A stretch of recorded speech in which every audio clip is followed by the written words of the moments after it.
আমি চোখে দেখা মাননীয় স্পিকার, বিডিআর এর পা ড্রিল মেশিন দিয়ে ছিদ্র করা হয়েছে, বুক ড্রিল মেশিন দিয়ে ছিদ্র করা হয়েছে, এটা কোনোদিন দেখি নাই। যে ড্রিল মেশিন কাঠ ছিদ্র করে সেই মেশিন দিয়ে করা হয়েছে মাননীয় স্পিকার। আর 60 দিনের সরকারে কি নির্লক্ষ্য আমরা তৈরি করলাম, যেটা প্রতিহত করতে হবে। তার মানে এটা একটি আন্তর্জাতিক চক্রান্ত, আন্তর্জাতিক ষড়যন্ত্র মাননীয় স্পিকার। জুলাই মাসে যারা প্রাণ দিয়েছে তারা যেমন স্বৈর শাসনকে প্রতিহত করেছে, ইনশাআল্লাহ চক্রান্তকারীদেরকেও তারা প্রতিহত করবে। জনাব আব্দুল সালাম পিন্টু, মাননীয় সদস্য, টাঙ্গাইল 2।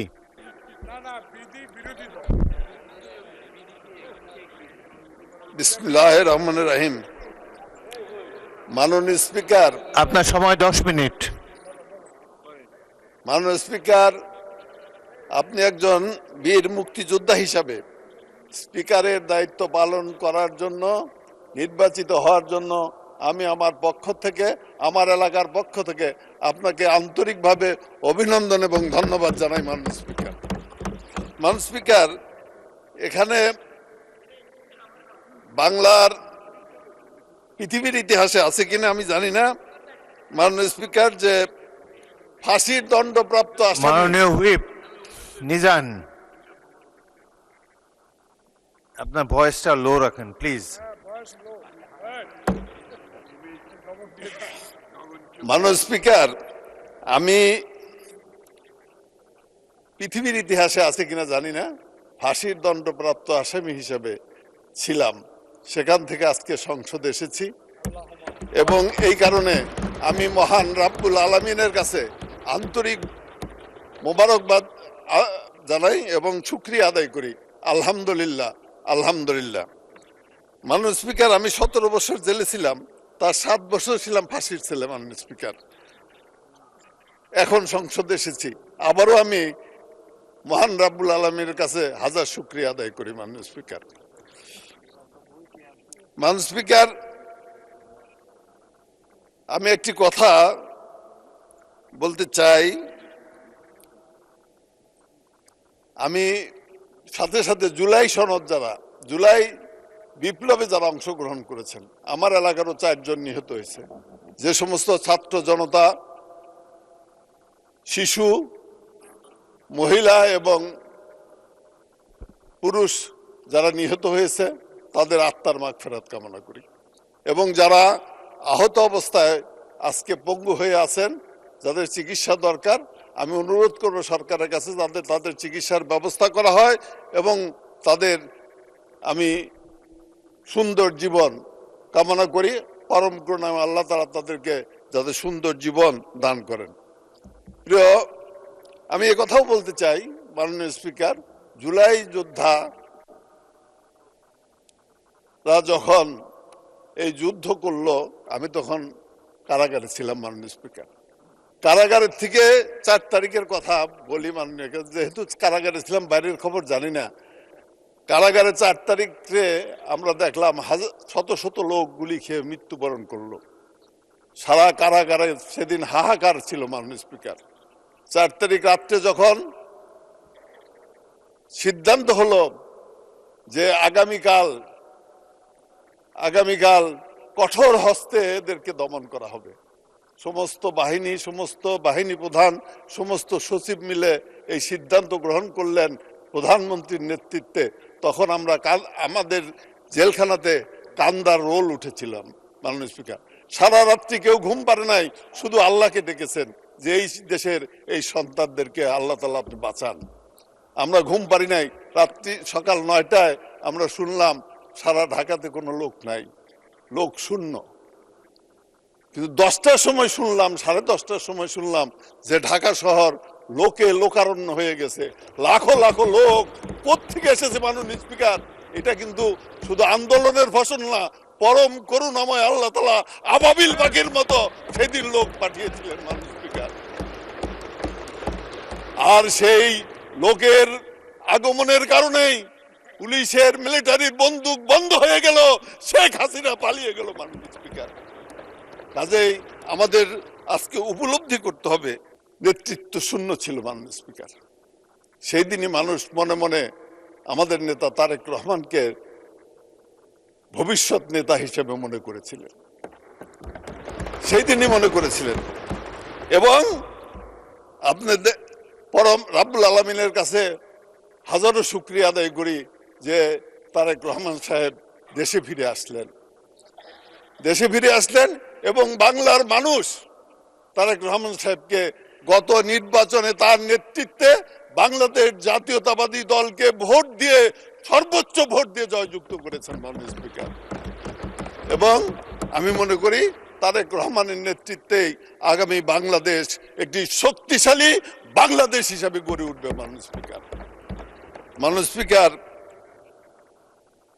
আমি বলতে চাই শহীদ রাষ্ট্রপতি জিয়াউর রহমানের কথা। জিয়াউর রহমানের হাত ধরে রাজনীতি, তার আগে রাজনীতি করতাম, জিয়াউর রহমানের সময় থেকেই ছাত্র রাজনীতির সাথে জড়িত ছিলাম। জিয়াউর রহমানের হাত ধরে যুবদল করেছি মাননীয় স্পিকার। আমি প্রতিষ্ঠাকালীন জেলা বিএনপির সেক্রেটারি ছিলাম টাঙ্গাইলের।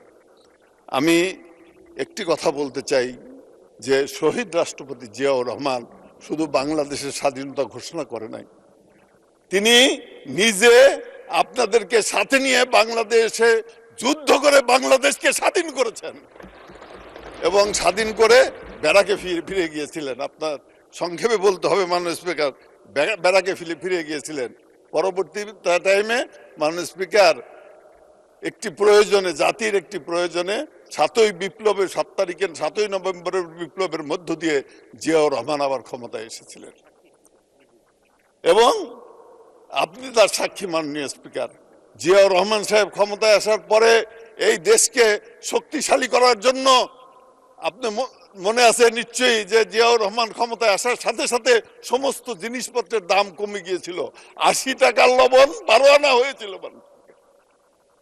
তো সেই জিয়াউর রহমান এই দেশকে উন্নয়নের পথে নিয়ে যাওয়ার জন্য কৃষি উৎপাদন ব্যবস্থার স্ফুরণ ঘটিয়েছিলেন, উৎপাদন ব্যবস্থা 2 গুণ করেছিলেন, সাথে সাথে শিল্প বিপ্লবের ডাক দিয়েছিলেন, বাংলাদেশকে একটি শক্তিশালী রাষ্ট্র হিসাবে গড়ে তোলার চেষ্টা করলেন, বহুদলীয় গণতন্ত্র তিনি কায়েম করলেন এবং জিয়াউর রহমান সাহেবই কিন্তু মাননীয় স্পিকার বহুদলীয় গণতন্ত্র কায়েম করে আপনার আজকে আমাদের বিরোধী দলকে বলেন, আওয়ামী লীগকে বলেন, সকলকেই কিন্তু এই দেশে রাজনীতি করার সুযোগ করে দিয়েছিলেন।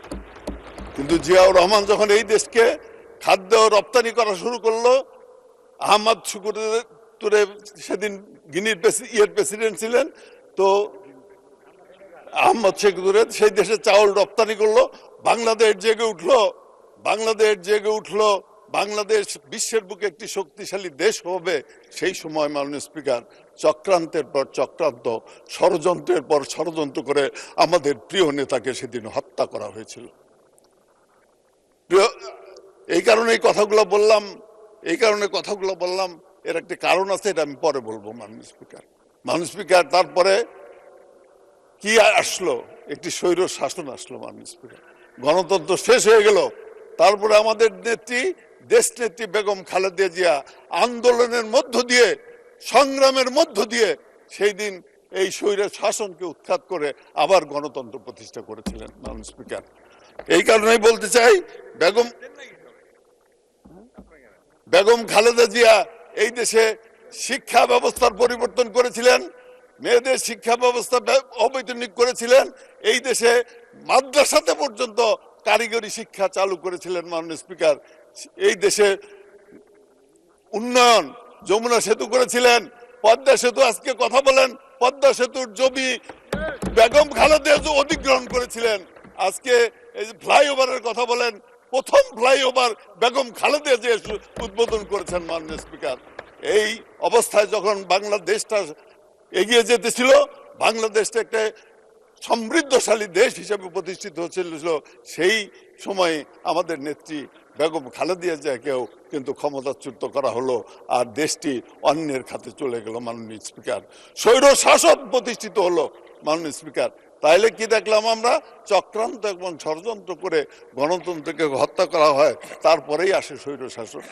শুধু এখানেই নয় মাননীয় স্পিকার, চক্রান্ত করে আমি জেলখানায় দেখেছি মাননীয় স্পিকার, আমাদের সহকর্মী, অনেক শ্রদ্ধেয় নেতা, অনেক মানুষকে কিভাবে ফাঁসিতে ঝুলিয়ে হত্যা করা হয়েছে, এটা আমার চেয়ে ভালো কেউ বলতে পারবে না।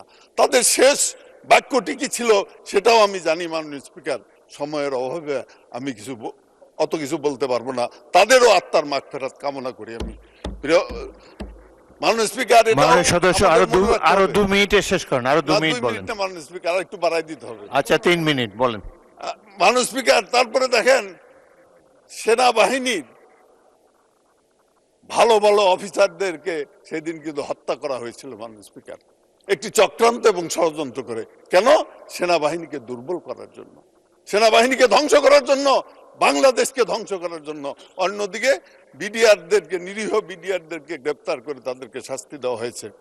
আমি চোখে দেখা মাননীয় স্পিকার, বিডিআর এর পা ড্রিল মেশিন দিয়ে ছিদ্র করা হয়েছে, বুক ড্রিল মেশিন দিয়ে ছিদ্র করা হয়েছে। এটা কোনোদিন দেখি নাই। যে ড্রিল মেশিন কাঠ ছিদ্র করে সেই মেশিন দিয়ে করা হয়েছে মাননীয় স্পিকার। আমি এই ঘটনার সুষ্ঠু তদন্ত এবং বিচার চাই।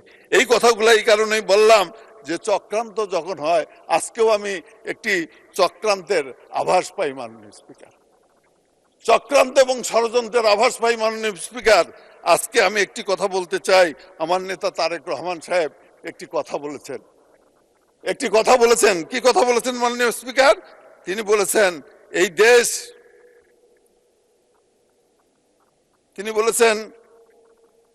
দেশ, দিল্লি নয়, পিন্ডি নয়, অন্য কোন দেশ নয়, সবার আগে বাংলাদেশ। এই কথা তিনি বলেছেন মাননীয় স্পিকার। এই কারণেই আজকে চক্রান্ত এবং ষড়যন্ত্র হতে পারে।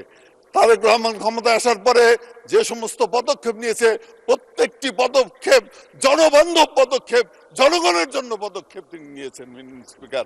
এই কারণেই আজকে ষড়যন্ত্র শুরু হয়েছে। আজকে একটি বিজ্ঞাপন আমার হাতে পড়েছে মাননীয় স্পিকার, সংসদে যদি কথা বলেন আর এখানে যদি বলেন যে চক্রান্তকারীদের নীল নকশা প্রতিহত করতে হবে, এই 60 দিনের সরকারে কি নীল নকশা আমরা তৈরি করলাম যেটা প্রতিহত করতে হবে? তার মানে এটা একটি আন্তর্জাতিক চক্রান্ত, আন্তর্জাতিক ষড়যন্ত্র মাননীয় স্পিকার। একটি চক্রান্ত এবং ষড়যন্ত্রের মধ্য দিয়ে আবার একটি গণতন্ত্রকে ধ্বংস করার চক্রান্ত চলছে। এটাকে প্রতিহত করবে। এই জ্বালায় জুলাই মাসে যারা প্রাণ দিয়েছে তারা যেমন স্বৈর শাসনকে প্রতিহত করেছে, ইনশাআল্লাহ চক্রান্তকারীদেরকেও তারা প্রতিহত করবে ইনশাআল্লাহ। মাননীয় স্পিকার, সেই কারণে আজকে বলতে চাই যে এই সমস্ত বাদ দেন। বহু ত্যাগ এবং তিতিক্ষার বিনিময়ে এই জাতীয় সংসদ, বহু ঘটনার মধ্য দিয়ে এই জাতীয় সংসদ, বহু অবস্থার প্রেক্ষিতে এই জাতীয় সংসদ, বহু রক্তের বিনিময়ে এই জাতীয় সংসদ। আসুন আমরা একটি সুন্দর বাংলাদেশ গড়ে তুলি।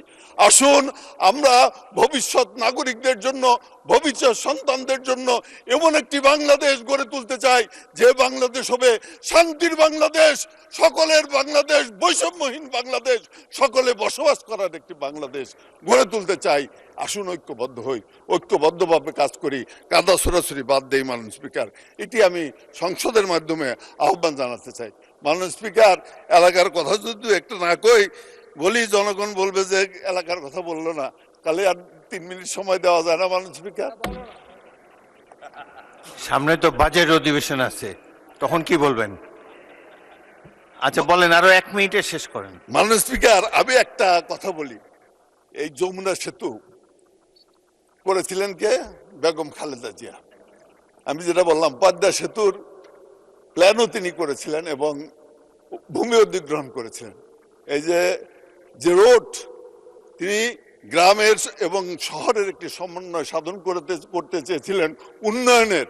সেই কারণে আমি সকল সদস্যদেরকে আহ্বান জানাবো যে বঙ্গবন্ধু আমাদের যে সেতু আছে যমুনা সেতু, সেই যমুনা সেতুর পূর্ব প্রান্তে ভুয়াপুরের অংশ অনেক জায়গা আছে। এই জায়গাতে যদি বেগম খালেদা জিয়ার স্মৃতি রক্ষা করার জন্য এই জায়গাতে যদি বেগম খালেদা জিয়ার নামে একটি বহুমুখী বিশ্ববিদ্যালয় করা যায় মাননীয় স্পিকার, তাহলে অত্যন্ত সুন্দর হয়। আর মাননীয় স্পিকার, একটা বহুমুখী মানে যেখানে কারিগরি থাকবে, যেখানে ইংরেজি বাংলা থাকবে, যেখানে বিজ্ঞান থাকবে, যেখানে ইঞ্জিনিয়ারিং থাকবে, যেখানে কারিগরি থাকবে, সবকিছু মিলে একটি বহু। ধন্যবাদ মাননীয় সদস্য। মাননীয় সদস্য আব্দুল সালাম পিন্টু, আপনি ফাঁসির কন্ডেম সেল থেকে জাতীয় সংসদে ফিরে এসেছেন সগৌরবে, সেজন্য আপনাকে অভিনন্দন জানাচ্ছি।